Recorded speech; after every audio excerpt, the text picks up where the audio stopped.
Bonjour à tous, j'espère que vous allez bien. Aujourd'hui, je vous propose une recette avec du chou romanesco. J'ai eu dans mon dernier panier bio hebdomadaire de beaux choux romanesco et j'ai trouvé cette recette sur internet qui m'a tapé dans l'œil.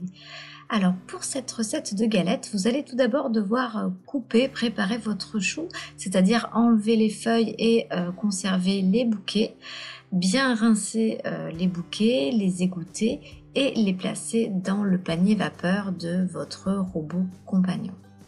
Dans la cuve du robot, vous allez mettre de 500 à 700 ml d'eau et vous allez tout simplement placer le panier vapeur qui contient donc vos bouquets de chou romanesco. Il ne vous restera plus qu'à lancer le programme vapeur P1 qui dure 30 minutes.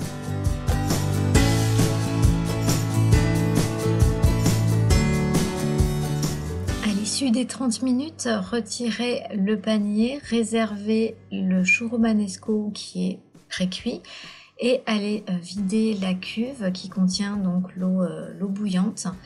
Inutile de laver la cuve, vous passez juste un petit jet d'eau à l'intérieur et vous la replacez sur le robot.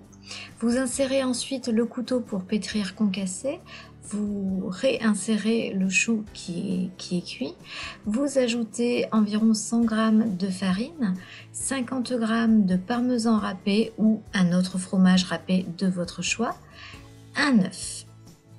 Et vous salez et vous poivrez généreusement. Vous pouvez ajouter certaines épices si vous aimez cela. Pour ma part, je m'en suis tenue à la version basique, à savoir juste une pincée de sel et beaucoup de poivre.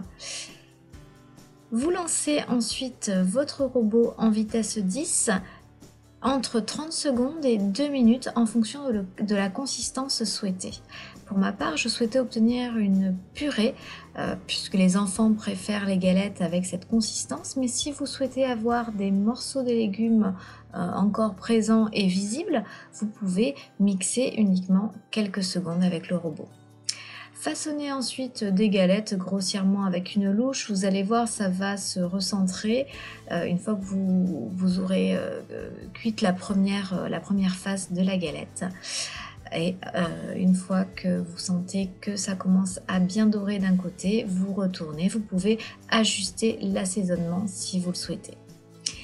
Et voici donc cette recette est terminée, je me suis vraiment régalée, ces galettes sont fondantes à souhait, le goût du chou n'est pas trop fort et c'est vraiment délicieux. Je vous dis à très bientôt.